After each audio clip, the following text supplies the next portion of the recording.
Hey, that last segment with Ashley Fox was, hey, that was fire. You know what I'm saying? I got pages worth of notes. I'm an investment advisor, so I did put the little question to her really quick. But yes, it's all about giving keys and tangibles to people and helping them get their start in investing, real estate, all these topics that we have. These next three people that we're going to bring up, I mean, they're right there in our hometown of Columbus, Ohio. They're doing major things in Columbus, Ohio. And they're our group economics partners. We're so happy to have them involved with this summit. And we're going to get into some keys right here and get into some tangibles because I know all three of these people are very qualified in their industry and very qualified to give you the tangibles and the keys that you need to be successful in business. So without further ado, I'm going to introduce the first person right here. I'm going to start with the family. It's my cousin right here, man, part owner of the Black Hat. Man, they got so much stuff going on. Branden Jones been doing this for years, been leading the forefront. So everybody shake your keys for Mr. Branden Jones. What's up, cuz? Appreciate you having me. What's up, man? Good. Man, you looking good, man. Where you streaming from? Streaming from the Venture Suite, a new co-working spot we're working on. So looking at launching it soon. Okay, yeah, we're gonna get into that because it look fire back there, man. It's better than my background. I got a curtain right now. We had to move and get the internet right. It's all good. I like the flowers. Appreciate that. So next up, she goes by one name and one name only. You know, when you famous like that, you could be like Prince, Cher. Well, this is LoLo right here, part owner of the U. Everybody shake your keys for LoLo. Like I'm shaking my imaginary keys. I thought we left some keys for you over there. No. Look, text them, tell them to bring me some keys. All right, we got you. And last but not least, this woman is always busy. I'm so glad she gave up some of her time, to bless us with some tangibles and some keys. Everybody, please give it up for Miss J. Averi Frost. Hey, what's happening, everybody? Thank you for having me. Yeah. Keys. So, first, I wanted you guys to, just take a brief moment to introduce yourself, what you doing in the community, what you got going on in your space and your business. We'll start with Branden. Go ahead.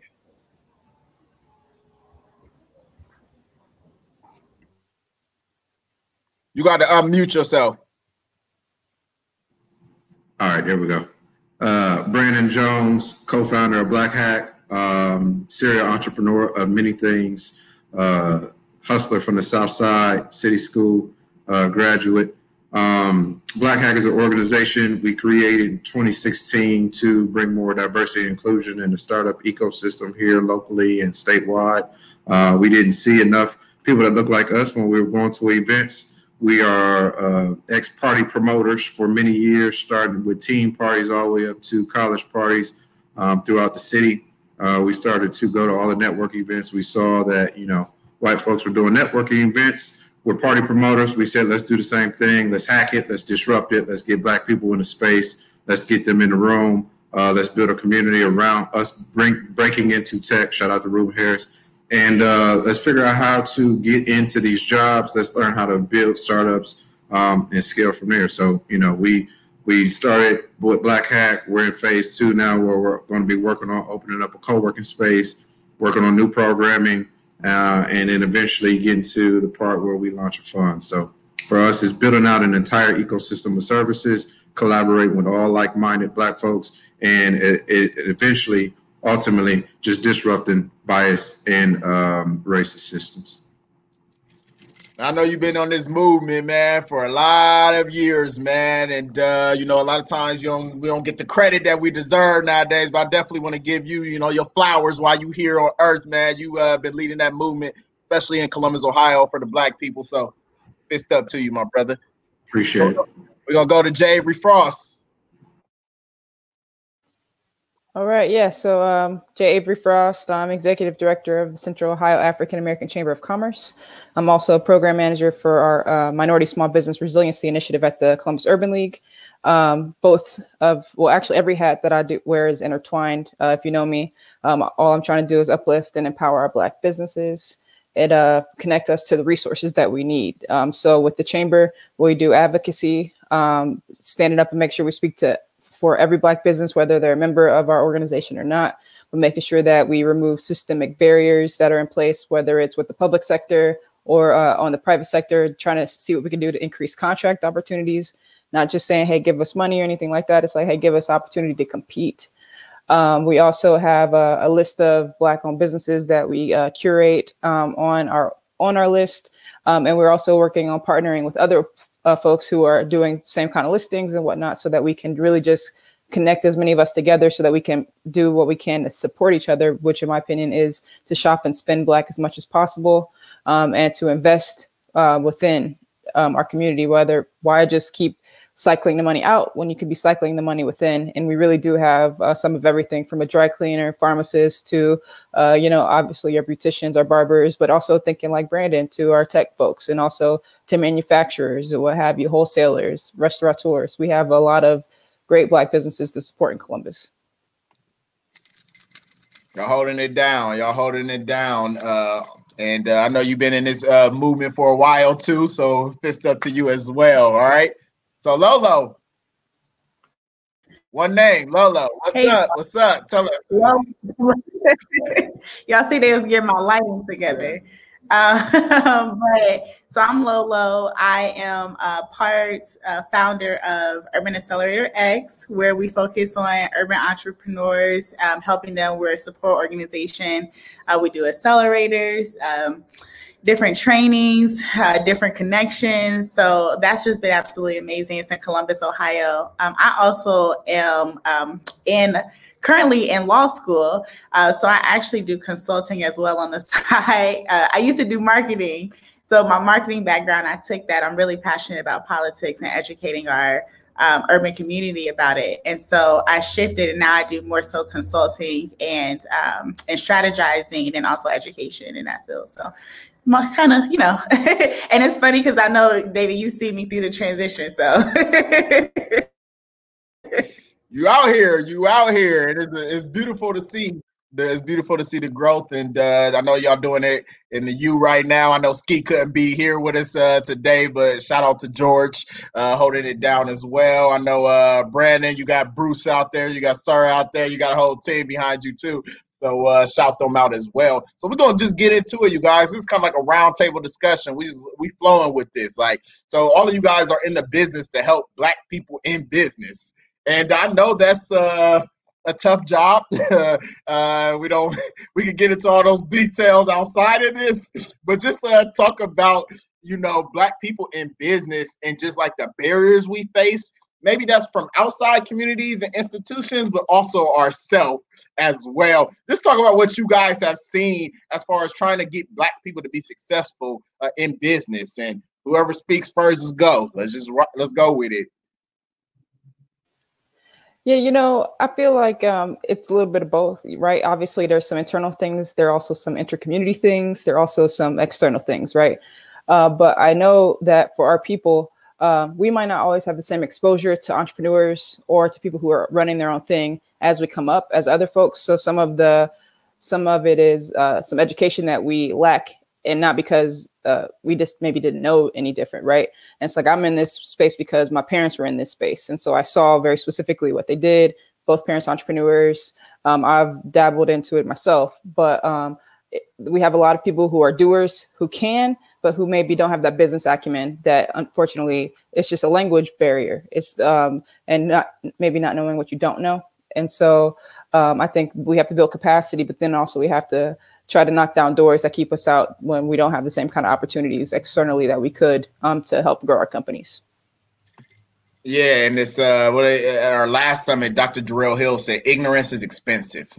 And it really is. It costs you a lot of money and a lot of time, right? LoLo, I know you was in that marketing field. Talk about Black-owned businesses and, how do we need to market, and the struggles that we do as far as like marketing and advertising. Okay, you caught me off guard with that one. So I think that with marketing and advertising, you know, we sometimes focus a lot on that and not focus on the actual foundation and making sure that we have a business that meets the needs of people. And so I would back up, and it's not really just about marketing. When you have a business and you are answering a problem, you won't really have to worry about too much. Your business will really kind of propel itself. And trust me, I've been in this situation. So that's why it's really easy for me to talk about this, because I've gone from having a failing business. I've gone from having or making some of those previous mistakes. So the first thing I would say that's really important is just the foundational pieces of having a need-based business, or having a business that you are, you're sure that your market wants. And that will be communicating with your market, you know, doing that research before you get out there. A lot of times I see businesses come to me and they're like, how can I get more followers on social media? How can I convert more people? And I'm like, the first thing you need to do is just ask your clients or your customers, what is it that they want? You know, what is the problem that they need to have solved? And then that will really tell you. All that marketing will really come after, once you're trying to scale. But in the beginning, the biggest thing is just solving that problem. So that's kind of like, you know, where I would go with that. Yeah, definitely. And I know to transition, I know Branden, you're in the business of helping businesses raise capital and talking about the importance of capital. I know you've been in that space a long time. Just talking about like the barriers that we have as far as raising capital and raising money and capital in this capitalist society. Yeah, I mean, you know, we definitely are at the bottom of the tall pole in terms of raising capital for startups and small businesses. There's been numbers come out about PPP loans and still being at the bottom of the pole of all of those things. So, you know, there's always going to be that gap and the disparities in terms of getting Blacks access to the funding. In the startup space, it's extremely hard to get access to the capital. You know, we have, you know, there's resurgence of a bunch of Black VCs now who are being more intentional about trying to get this capital and infuse it into the Black and brown founders and making sure that they have access to capital. I think for us, a lot of times we struggle with pitching the wrong investors. We have a product that we have in mind, and we're pitching a product that does not align with the investor, right? And then for us, because systemically we've been shut out a lot of rooms, we're not at the tables, we're not in a lot of decisions, we're not the gatekeepers of a lot of things. It's easy for us to then say that it comes from a racist mindset, it comes from a racist decision, but a lot of that, the system is racist and biased. And then there are people who actually want to help, but they're not the person that's going to invest anyway. Their system is not built for you to pitch them. So for us, a lot of the education that we've done over the years is making sure founders are aligned, not only in their business and their concept, but also with the investors that we try to make those introductions to, making sure that their market makes sense for what they're trying to pitch. A long time ago when we got started, 2015, we were pitching a streaming platform called Flix. It was the Black version of Netflix. Had we stuck with it and had the market been in place for us to really make that idea to be what we thought it would have been today, we'd probably be billionaires. We'd probably be sitting on a different side of the table and having different conversations, especially COVID, everyone's streaming, all the pro-Black stuff that's going on. I mean, our numbers would have been through the roof, but the market didn't support it. Midwest is not an entertainment-based market. Even our who's who investors that are in Columbus did not have the network to make those introductions that we needed. So, you know, we could have said that, you know, everyone here was racist and biased, which we did experience some of that, you know, flat out, you know, when we were pitching a Black idea to white investors, it did not make sense. You know, we were telling them about Fresh Prince or Eddie Murphy and content, and the only thing that they could go to was Fresh Prince of Bel-Air, none of his other shows. When it came to Eddie Murphy, it was Beverly Hills Cop, Not Coming to America. So you have to have an understanding of who you're pitching to, why you're pitching to them, but you also have to be able to look forward to see who is in their network that can actually propel you further, or it's going to be dead on arrival. All right. In basketball, we used to have something called Know Your Personnel. Yeah. Don't pass the ball to a center on a fast break at the top of the key. Know your personnel. So know your personnel before you start pitching to people. And you might be pitching something like Brandon said that they're just looking at you like we're not going to even invest in that. You just wasted your time and your energy. Swinging it back to Lolo, then we're going to go to Jay Avery. Lolo, what questions should entrepreneurs be asking? A lot of times we don't even know the right questions to even ask. I love this because I just had this conversation about, a lot of times we focus on, okay, when should I quit my job? How do I get over the fear of being an entrepreneur? All of these different components. And first thing is, I always say, like, you're never going to get over the fear of being an entrepreneur. I've been an entrepreneur for years and I'm still scared every single day. But I think the questions that we need to start asking, especially when we're attending events like this, we're attending Keys to Black Wealth events, we're attending all of these different seminars. We need to start asking about foundational questions. How can I get access to funding? What are different types of funding? Can you look at my business model? What resources are out there for me to help start the business? A lot of times people come to me and the first thing, because I'm in marketing, the first thing they want to do when they start their business is focus on marketing. And I'm like, but there's so many different resources out here that's going to help you not only focus on marketing, but help you build your business up. But we don't even know. A lot of people don't know that accelerators exist. A lot of people don't know that places like Venture Suite exist. So just being able to have that knowledge that you can get those resources. So I just challenge people to try to expand and get out of the kind of like the solopreneur mindset. And think about, how can you build a business that can scale? How can you build a business that can last? How can you build a business that you can sell? If you start to build your business, and I wish I would have done it, if you build your business from the beginning, like you're going to sell it tomorrow, I'm telling you, it's going to be a different, more sustainable business. So those are like the type of questions that I think people should dive into. Like, questions are good. If you're just trying to go into there blindly thinking you're about to become a millionaire real fast, I'm gonna tell you right now, entrepreneurship is not for the weak at heart, and it's always better to have a plan before you jump into it. And I know everybody wants to quit their job, but I'll say so many people quit their job and they're a horrible boss to themselves.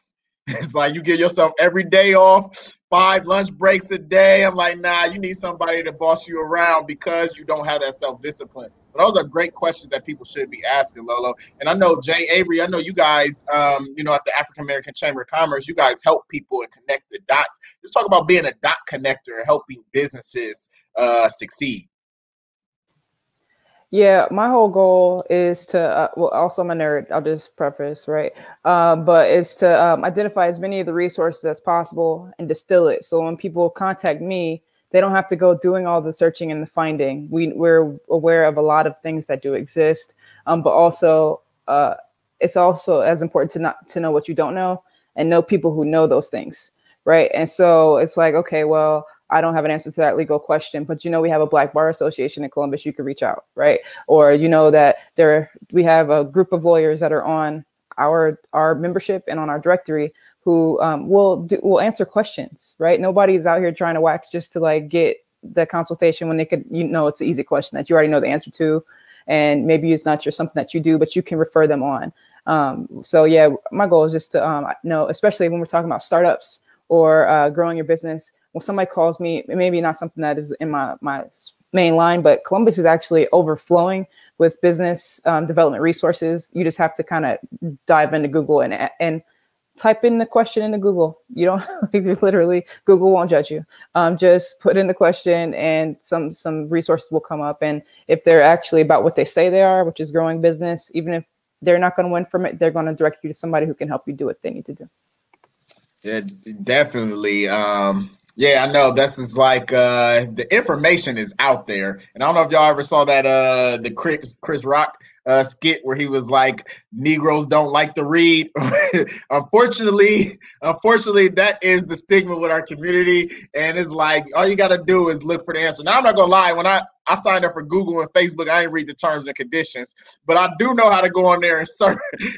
Look at Lolo. Hey, you read all those terms and conditions? I know you did.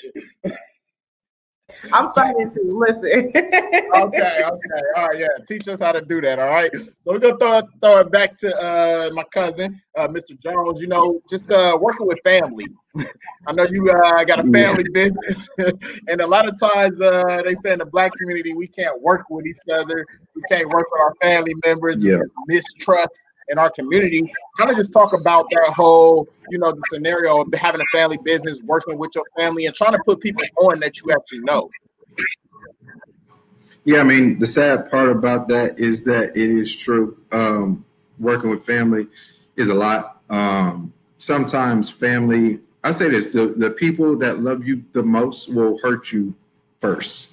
The sad truth, you have a stranger and you won't say nothing to them. They be the most disrespectful and you won't say nothing to them. But a family, you'll snap in 10 seconds. Like, where's that patience? Where's that grace? You know what I mean? To work with me, on the same matter. So it's extremely hard to work with family, but it is the most rewarding. You know what I mean? Because you know that they really have your best interests at heart. For us, I mean, Bruce is my twin brother. So it's, we can't separate literally. I can't start a business without him. He can't start a business without me. Even if it's something that's stupid and we both aren't aligned, I'm still in on it. He's still in on it, until it makes sense. And, same thing with my little brother, so for us, it's, we've always been tied by the hip. My dad instilled that in us very early on. We were not allowed to go anywhere without my little brother. Me and Bruce weren't able to go anywhere without each other. So it was always the three of us. We had that mindset inside of our space. We got this everybody eats that. We got that from Paid in Full. So we come from a family of servants, give first, take last. When you're in, line to get something to eat, everybody should be making sure that everybody gets a plate, everybody eats. So that's where our mindset's always been. And it's always been to make sure that family gets a part of that. Everybody, is brought up to get the same exact experience and have access to the same thing. There's no being stingy in my family. There's no being stingy in my network. So if I've got something, everybody has something. Everybody at least should have access to it, And so that's what we've tried to build and instill in our community with Black Hack, Averi, LoLo, you guys with Black Tech, Keys to Black Wealth, even Black Tech 614. I mean, our whole mission is to be collaborative as possible. There should be no competition, especially if we're all striving for the same thing. No child left behind, no Black person left behind. That's our same mission. You over here dropping keys, man, making Paid in Full reference. I got another Paid in Full reference for you. What's the point of having soldiers if you can't use them? And so I'll mention this other thing that was integral in building Black Hack. So for us, when we built Black Hack, we didn't see anybody that looked like us in the room. We instantly went back to our roots of throwing parties and said we're going to start throwing these events, right? We know Black folks love events. We like hanging out. We like music. At the white networking events, it was as simple as pizza and beer. We didn't switch it up. We said pizza and beer, and that's what we're going to do. We kept it simple, right? The thing is, in Paid in Full, Dame Dash pulled up to Mitch and said, meet me at the bridge. And he said, I am the bridge, right? So for us, we were trying to, integrate ourselves into the network. And we didn't see that in that network, so we built our own network. We built our own community, and so now we're asking everybody to continue to plug into us, plug into Keys to Black Wealth, plug into UrbanX, plug into the Chamber, African American Chamber. I mean, all these resources are here. People, Black folks, we know exactly how to find the stuff that we want to find. We have access. We don't make any excuses to all the wrong shit we want to do when we want to do it. So, I mean, when it comes to stuff like this, it's hard for me to make an excuse for why people aren't coming to events, why they don't have access to resources, why, that's just not what we do. So for us, it's about, building with like-minded people and then trying to do better. So. Hey, man, if you want it is out here and there's people out here to help you. That is just that. It's simple. It's that simple. So Lolo, I'll throw that to you because he was just talking about the resources and things. Get into specific resources that Urban Accelerator X offers people. Oh, yes. I'm really excited to talk about this. So we actually have an upcoming cohort. It's going to be launching October 26th. So that's a little bit over a week from now. We go live. We have a very limited space that we're going to allow people to apply because the whole cohort we're doing is going to be sponsored. And so we're only going to take in about 15 organizations and businesses and startups. So with these cohorts, what we do is we take you through a different time length program. So you can go through a 4-week, an 8-week, or you can do a weekend boot camp. And with that, we're teaching you how to build a business. Now, clearly the 8-week is a little bit more extensive. We do have something that's a little bit more advanced than that. But we try to teach you how to build the foundational things. So during that, like the cohort we're about to have, you learn how to, you learn your finances, you learn about, your legal, how to set up your business model, your business strategy. So different aspects of that. And then you also get the marketing. I feel like everybody focuses on marketing and branding. Like that's like the dessert of business, but we really we take you step by step. We also partner with other organizations. For example, we've had great conversations with Venture Suite. We are right down the street from ECDI. So there's all of these different organizations. We actually even have built relationships with Venture One. So we've done all of these different things. So there are resources out there. What we try to do is kind of funny that Jay Avery said that. We try to also point you in the right direction. So when people come, we focus on urban businesses, specifically mom and pop or smaller businesses, non-tech. But if you come and you have a question, we have no problem with our network is huge. So we have no problem with pairing you with the right organization that's going to fit your needs, and then making sure that we follow up to make sure that you got, what you need out of that. Because we thrive when we have more successful businesses. So that's kind of what we do. The last thing with kind of come back to that. We also really support, we've built out a studio in our actual location. And so we do support when it comes to creating content and curriculum. And so that curriculum is anywhere from doing business education for young adults, kids, to creating urban specific business education, because we know that there are barriers, even though sometimes my people do make me mad.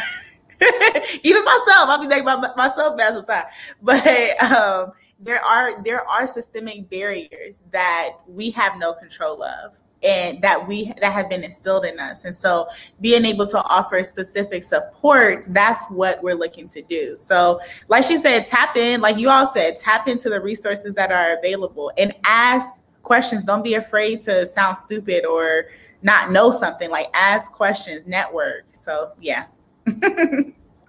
All that. Ask questions, network. I think it's been a constant theme, an ecosystem. That's why we had you all here together, kind of in similar lanes, but it's like we can still all eat, because it's millions upon people on this planet that needs our services and our products and things of that nature. So I'm gonna throw it back to Miss Avery. So talk to us specifically, like with the Chamber of Commerce, and I know you do other things as well. I know you got a lot on your plate. How do you not get burnt out from being a public servant, like to really help people? How do you balance that and not go crazy? Man, it's crazy. This week was a taxing week for sure in that respect. And sometimes it feels like you just got to keep pulling through, because there are so many people who do need the resources and the assistance. And for a lot of our entrepreneurs, that is their only source of income. And so it is urgent when I get some of these requests. And so we just have to be available and bear some of it. But I do try to make sure, other than something awesome like this, that I keep my weekends as for my family. And I try to cut off at a certain point every day and don't start before a certain point in the morning, because I have been at the burnout limit before, and I don't want that to happen. I have other people who depend on me being present. And so it's really, it's important to me that I have a really good work-life balance, so that I don't burn out. That is key. My family recharges my batteries, and so I lean on that. Yeah, I know you got to tap out sometimes, or else you're gonna tap out permanently. And I'm trying to live my life a little bit longer, right? So y'all not gonna stress me out. I saw somebody posting today. They kept waking up in the middle of the night because of anxiety. I'm like, that's when, and he's a full-time entrepreneur, and things of that nature. So it's like, hey, that's when you got to kind of fall back, tap out. You can't give so much to the community that you burn yourself out. And I know all four of us actually have felt that before, where we're like, man, we're giving all this and we ain't getting shown love back. Like, why don't you want help? You want to shake people into getting help, right? so Branden, I'm gonna ask you about Venture Suites, man. I know the Columbus market is not really familiar with it quite yet. I know y'all just getting it off the ground. I know COVID kind of threw a wrench, but also talk about pivoting with, that whole COVID situation and just being patient, but still also, fulfilling that purpose.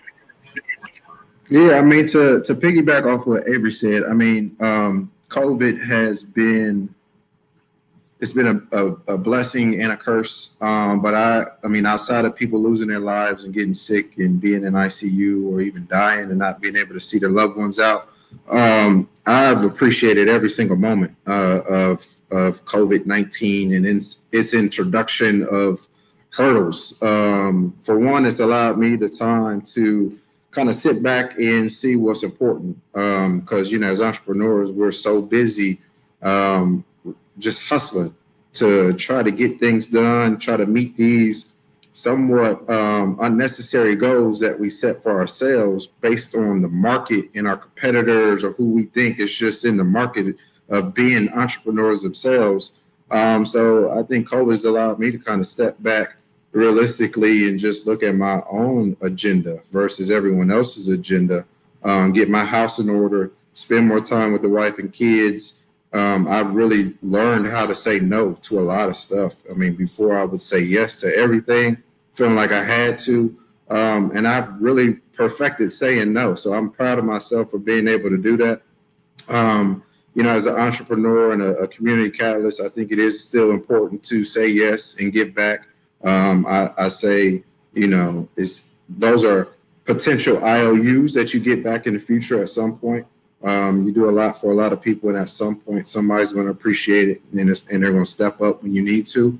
Venture Suite is a co-working space that we had envisioned, I would say, right when we started Black Hack. When we were doing our events, we were going to all of the co-working spaces, all of the venture studios, VC firms. We were going to start up offices, headquarters, and doing our events on a monthly basis. And we would always go into these spaces and be wowed and just say, damn, this is nice. Why don't we have something like this for Black folks? And then, all of our business was being held out of Starbucks, Panera Bread, Hilton, hotel lobbies is where we kind of made our home. So for us, we were hustling homeless for a long time, didn't have a place to stay.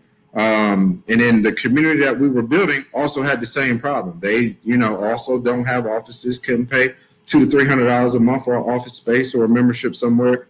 And then, for us Black folks to be able to build that trust amongst each other, to learn how to collaborate, we needed a safe space to do that. So that's what Venture Suite is. We have a housing programs. One of the programs is going to be focused on workforce development, which is teaching Black and brown folks how to get in-demand tech jobs and non-tech jobs. It's going to be called Color-Coded Labs. We're going to be launching Q1 of 2020. And so for us, Venture Suite is really just a suite of ventures in teaching people how to get into the space of building a successful venture. Everyone's goal at the end of the day when they're building a job is to employ other people and to be able to scale that. It's all about building the workforce and hiring people. That's when you see your revenue grow. That's when you see your own net worth grow, is when you're able to employ other people. And at the end of the day, everybody eats. Everybody eats. There go that word again, there go that phrase again. Everybody eats. And that's what it's really all about, especially at Keys of Black Wealth, and then just this whole summit is just putting other people on and putting people in position and giving people the keys and the tangibles. So we're gonna do rapid fire. Basically, you guys are gonna wrap up, give us your final keys, and then where people can find you. So we'll start with LoLo. Okay, so where you all can find me, our social media handle for the U is at the UC Bus, so at the UC Bus. And then our website is theucbus.com. You can find my personal is LoLo art. That's my personal Instagram. But you guys, I don't really post anymore, so y'all don't have to really follow me. But just follow the UC Bus and connect with us. Right now, we're about to open up for our cohort. And then we also have some amazing things going on for the rest of the year and then into next year. So just connect with us. If you don't know where to even start, or if you have a question, send us an email. Just go to our website, go to our contact, and just hit us up. We want to hear from you. So yes. LoLo, that's what's up. Oh, hey, we appreciate a key. I'm sorry. Just connect. Don't be afraid to what you don't know. It's okay. But if you continue to not know it, if you continue to not get educated, if you continue to not get out there and try to dive into resources, then that's on you. So get connected. Yeah. Take them kids. All right. We're gonna throw it to you, Miss Avery. Okay, so I guess my key would be before you start into any business, check to see if anybody else is doing it, and check to see if your idea is actually better than what's already going on, if that is the case. Because otherwise, why are you doing it? Like, be creative, find a niche, fill a lane that's not being filled right now, and you'll be successful. And you can find us, Central Ohio African American Chamber of Commerce, at coaacc.org. It's our acronym spelled out. So if you look for Black Chamber Columbus, African American Business Columbus, you'll find us. So reach out, join our directory, or just give us a call, ask any questions that you might have. Shake them keys. All right, take us away, cuz. All right, so my key would be to take it easy on yourself, man. This shit is hard. I'm gonna say that, but don't be so hard on yourself to where you make it harder. So get some rest, get some sleep, take full advantage of this time. Because once things fully open back up, everybody's gonna be back to the rat race, feeling like they got to keep up. So get some sleep, drink you some water, take some vitamins, drink some tea. Health is wealth. It really is. Life is precious and it's short. People die every day, B. And I don't want to see none of y'all be the next ones. You know what I mean? So I think that's really all I got in terms of key. Man, did you watch Paid in Full this morning or something, man? All these lines. I didn't. I watched it last week, though. So where can people find you at? I don't know if you said it again, but repeat that. blkhack.com. So blackhack.com. You go to that website, you'll see all of our social handles. You'll see all the programs, everything that we have to offer and what's coming up in the pipeline. Reach out to us. We aren't stingy with introductions. Just make sure if you want an introduction, you're ready for the introduction. You got some shit worth actually pitching and talking to this person that you want the introduction to. And I encourage all Black people to collaborate. I mean, it's always better to collaborate than to compete, and unless we competing on the basketball court, I ain't played basketball in a couple years, but when I started on the entrepreneur journey, it just takes your whole life away from you. But yes, everybody get some rest, live your life. And I want you guys to all shake your keys for Branden, LoLo, and Avery Frost. All right. Y'all take care. We'll see you the rest of the weekend. Networking, chatting. Y'all did great. Y'all represented Columbus, Ohio. All right. All right. Thanks, man. Appreciate it. Yeah, no doubt. Yes, thank you. Yep.